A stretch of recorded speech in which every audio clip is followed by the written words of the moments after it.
ce nouvel épisode du podcast Performance et Harmonie, réalisé par PHcom dans le studio de Transforma à Bruxelles, avec l'aide technique de Podcast Factory.org. Le podcast Performance et Harmonie est destiné aux responsables marketing et vente ainsi qu'aux dirigeants de sociétés assumant des fonctions commerciales. Nous vous partageons tous les mois les bonnes expériences en matière de recherche de nouveaux clients pour les entreprises actives en business to business. Vous pouvez retrouver chaque épisode sur le site de phcom.be, PHCOM, et également sur toutes les bonnes plateformes de podcast. Vous pouvez soutenir ce podcast et favoriser sa visibilité en le partageant avec le plus grand nombre via un like, un comment, un share. Le répondeur est toujours actif pour que vous puissiez nous laisser un message. Nous y répondrons avec grand plaisir. Vous pouvez également prendre un rendez-vous directement avec Nadia ou Stéphane en allant sur phcom.be. À bientôt. Bonjour Madame Harmonie. Mais bonjour Monsieur Performance, ça fait longtemps. Ça fait très longtemps. Heureux de vous retrouver. Moi aussi, franchement, ça fait du bien. Alors aujourd'hui, on va parler de classification, segmentation d'un parc de prospects. Ok, c'est beaucoup de mots ça. Ça veut dire quoi en fait? On va commencer par la segmentation. Segmenter un parc de prospects, ça consiste à diviser en sous-groupes un marché cible selon certaines caractéristiques. On en a déjà parlé dans les derniers podcasts, donc allons un petit peu plus en profondeur. Un petit rappel ne fera pas de mal, je pense. Exact. Les segments, c'est classifier une base de données dans laquelle il y a des entreprises par groupe d'entreprises. En fait, l'idée d'un segment, c'est de pouvoir constituer un script particulier par rapport à des produits ou des services particuliers. Bref, l'idée du segment, c'est de pouvoir mettre en place une approche de communication complètement adaptée à celui-ci. Et évidemment, on obtiendra des résultats différents. C'est d'ailleurs l'intérêt de segmenter, c'est-à-dire pouvoir analyser les statistiques, les résultats, et à partir de là, prendre des décisions concernant chaque segment pris séparément. Ok, donc stop, je suis en train de réfléchir. Donc si je comprends bien, ce qu'il faut retenir de ce que tu es en train de nous expliquer, c'est que segmenter, c'est approcher une partie du marché de manière différenciée et en suivre les résultats pour orienter le futur en fait. Exact. On a déjà parlé de hot calling. Est-ce que le hot calling, du coup, c'est la même chose? Oui et non. À la bretonne, n'est-ce pas? Le hot calling, c'est les premiers pas d'une manière de prospecter qui consiste à dire « je vais approcher telle personne, préparons cet appel, qu'est-ce que je vais lui dire à lui ?» S'il s'agit de segments, eh bien, c'est un groupe cible de société, donc c'est-à-dire définir un script par rapport à ce groupe de société, ce qui n'empêche pas de faire du hot calling derrière. Ok, mais donc ça, c'est pour les segments. À ne pas confondre avec une classification ABCD. Première étape donc, les segments. Deuxième étape, la classification ABCD des entreprises qui font partie d'un certain segment. Réexplique-moi un petit peu tout cela parce que ça part un peu dans tous les sens. Exemple, c'est toujours plus facile. Une entreprise qui vend du catering. Elle décide d'aller vers les hôtels. Et puis elle se dit aussi, je vais aussi aller vers des entreprises de plus de 100 personnes. Je vais aussi aller vers des entreprises qui donnent beaucoup d'avantages en nature à ses employés. Bon, ça fait 3 segments différents. Alors, une société peut appartenir à plusieurs segments. Je peux avoir un hôtel où il y a plus de 100 personnes qui donnent beaucoup d'avantages en nature à ses employés. Oui, logique. Maintenant, quand je vais l'approcher, je vais évidemment avoir un discours adapté comme je viens de l'expliquer, mais surtout, je vais pouvoir dire « cette société-là, elle est super intéressante ». Et c'est là où on va parler d'une classification ABCD. A, c'est la société la plus intéressante. D, c'est pas du tout intéressante. Il faut certainement pas y mettre des efforts. La A, on peut y aller, on peut mettre tous les efforts qu'on veut. On se dit que c'est une top société. Ok, mais à quel moment, du coup, on met cette classification ABCD? Avant ou après un appel? Alors, généralement, on classe ABCD après un appel, c'est-à-dire après avoir disposé d'un ensemble d'informations qui permettent de classer A, B, C ou D. Mais on peut aussi le faire avant, en se disant « cette société-là, elle est super intéressante, a priori ». Le a priori, c'est ce qui va faire toute la différence. Alors, on peut mettre une classification A sur une société qu'on n'a jamais approchée, mais on se dit « c'est super intéressant ». Mais ce qui comptera, c'est après l'avoir approchée, après avoir parlé avec la bonne personne, est-ce qu'elle est vraiment, vraiment, vraiment intéressante? Si je comprends bien, il est vraiment hyper important d'utiliser des critères qui sont réellement objectifs et donc de poser plein de questions pour savoir ce qu'il en est. Exactement. Donc, avant un appel, à l'instinct, on se dit possible, après un appel, mettons les critères objectifs en place. Et en fait, les critères objectifs, ils vont dépendre de tout un chacun. Est-ce que c'est lié à un haut potentiel d'achat? Est-ce que c'est lié à un achat potentiel à court terme, à moyen terme, à long terme? Est-ce que c'est un volume d'achat? Est-ce que c'est la capacité d'une entreprise qui pourrait décider très rapidement? Tout est une question de définir quel profil a la société qui t'intéresse le plus. Ok, on va un peu complexifier. On va prendre un exemple et tu vas m'expliquer plus en profondeur. Si on prend une société qui est intéressée, mais qui n'est pas spécialement une société intéressante, elle ne sera pas en A, du coup. Exactement. Une société qui achète aux concurrents pourrait donc être une société qui est classée A. Effectivement. Parce qu'elle reste intéressante pour la société. Tout à fait juste. Ok. Autre exemple, le nombre de personnes travaillant dans les bureaux ou dans un des ateliers, par exemple, de l'entreprise, elle reste en A. Même chose, si c'est toi qui l'as décidé, pourquoi pas? Maintenant, ça pourrait très bien être, 5 personnes qui travaillent dans un département, ça m'intéresse. Tandis qu'une autre dira, non, dans un département, il faut qu'il y ait au moins 100 personnes qui travaillent. À toi de définir au départ. Ok. D'autres exemples? Le chiffre d'affaires, par exemple, qui est en augmentation sur les 3 dernières années. A, Même B, chose. C ou D, d'ailleurs. Effectivement, c'est toi qui définis. Si tu te dis, je veux approcher les entreprises en croissance, c'est un bon indicateur. Mais inversement, tu peux te dire, mais non, je vais approcher les entreprises qui sont en décroissance, parce que j'ai quelque chose à leur offrir. En fait, ça va dépendre de chacun et de sa perception. Non, pas du tout. Ce n'est pas une question de perception, ce sont donc justement des critères objectifs, objectivables, objectivés, qui te permettent de classer A, B, C, D parce que tu les as définis au préalable. Je fais un petit écart, c'est exactement ça la qualité, c'est-à-dire être en conformité avec les attentes. Si tu attends de trouver une entreprise où il y a 5 personnes dans un département et que tu l'as, c'est de la qualité, c'est une A. S'il y a 10 personnes, tu te dis c'est mieux, non. On a défini au départ que c'était 5. Donc, il est important de toujours bien tenir à l'œil les objectifs et les critères de départ. Exactement. Un dernier petit exemple pour la route. Vas-y. Le prospect qui me dit qu'il est super intéressé. Qu'est-ce qu'il en est? Parfait, mais est-il intéressant? Est-ce qu'il correspond au type de société qui m'intéresse, oui ou non? Ok, donc, un prospect intéressant non intéressé. Reste intéressant. Et qu'est-ce qu'il en est des non intéressés alors? Où est-ce qu'on les classe? Comment on les définit? Plusieurs questions, effectivement. Une société non intéressée, ou plutôt une personne non intéressée, parce qu'en fait, il ne s'agit plus de la société, il s'agit d'une personne. On peut très bien avoir un directeur d'un département qui se dit pas intéressé par rapport à tes services, alors que le directeur d'un autre département pourrait être intéressé. Ce n'est jamais l'entreprise qui n'est pas intéressée, c'est une personne qui n'est pas intéressée. Et il peut y avoir plein de raisons pour lesquelles il n'est pas intéressé. Alors, parce qu'il te le dit tout simplement parce qu'il n'a pas voulu t'écouter, il dit non, ça ne m'intéresse pas, merci, au revoir. Ok. Ça fait toujours mal. Ça peut être une question de moment aussi, tout simplement. Ça peut être une question de timing, c'est pas aujourd'hui, mais au mois de septembre, ça pourrait m'intéresser. Aujourd'hui, je suis pas intéressé. Ok, on le note, non intéressé.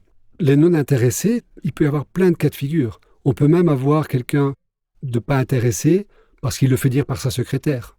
C'est pas une information très riche. Il peut être pas intéressé parce qu'il répond à un mail un peu spam dans lequel il dit non merci, ça ne m'intéresse pas. En fait, on ne sait pas pourquoi.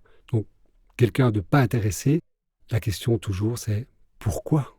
Qu'est-ce qui se passe? Peut-être qu'il n'a pas bien compris, peut-être qu'il y a un malentendu, peut-être que c'est pas aujourd'hui, peut-être que c'est pour demain, peut-être que c'est pas lui qui est en charge de cela, mais c'est quelqu'un d'autre. Il peut y avoir plein de raisons. Donc, quelqu'un de pas intéressé, d'accord, mais pourquoi? Ok, et pour ce qui est des sociétés qui sont non intéressantes, quelle est la différence du coup? Alors, les non intéressants, c'est généralement la classification D, dans A, B, C, D, parce que, par exemple, c'est une société qui ne décide pas là-bas sur place. Toutes les décisions concernant ce sujet sont prises aux États-Unis. Ça n'empêche de pouvoir poursuivre aux États-Unis. Ça peut être une société qui n'a pas assez de chiffre d'affaires, ou qui est en perte, ou qui n'utilise pas ce type de produit. Tout ça, de nouveau, c'est à définir au départ. Attention, société qui utilise un autre produit est évidemment partie des sociétés intéressantes dans la mesure où la preuve est, il utilise le produit. Ça peut être aussi une société qui est déjà cliente, en fait. En fait, oui et non. Alors là, de nouveau, le breton revient, n'est-ce pas? La société qui est déjà cliente, on pourrait la mettre en stop.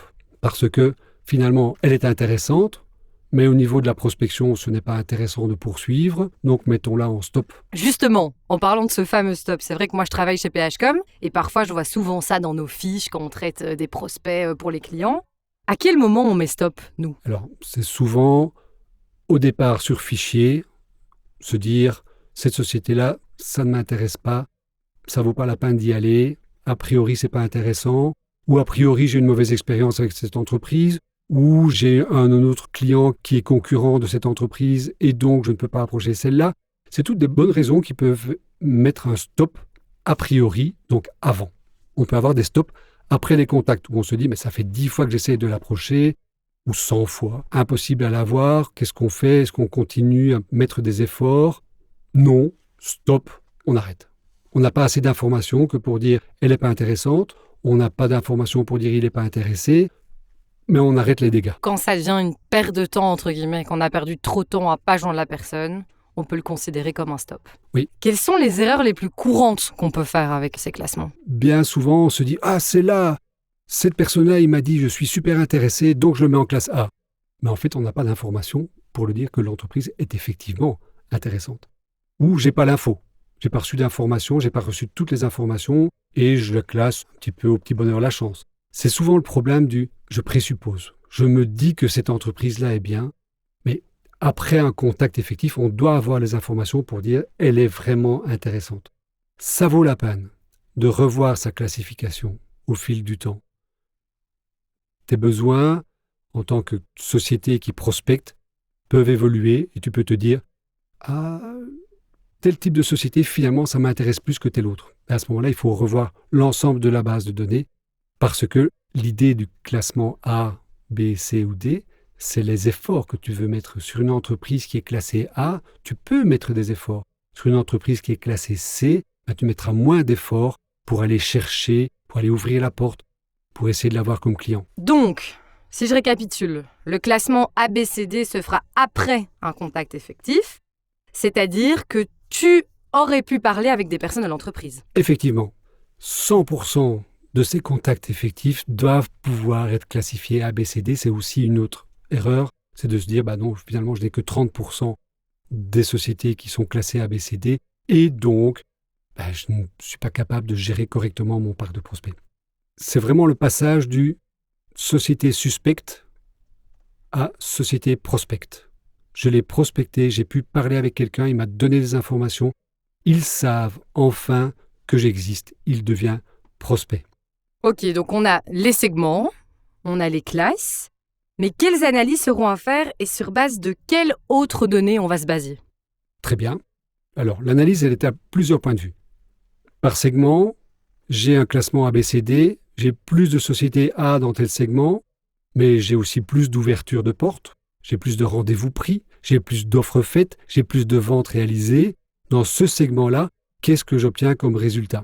Dans tel autre segment, même chose.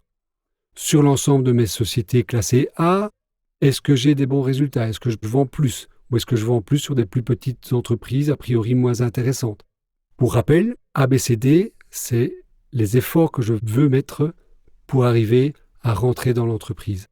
Et donc, si dans un segment, j'ai beaucoup de sociétés classées A et j'ai beaucoup d'ouverture de portes et j'ai beaucoup de ventes, continue sur ce segment, tu as trouvé ton marché. Ok, tu parlais de suspect, prospect. Je crois que c'est quand même intéressant de respécifier quelle est la différence entre les deux pour qu'on comprenne bien, parce que c'est pas si évident. Donc suspect, tant qu'on n'a pas pu parler avec la bonne personne dans une entreprise, il reste un suspect. Ils ne savent même pas qu'on existe. On espère que cette société est intéressante. Prospect, j'ai enfin pu parler avec la bonne personne. Maintenant, il y a quelque part plusieurs types de prospects. Je peux avoir une société prospectée qui n'est pas intéressée.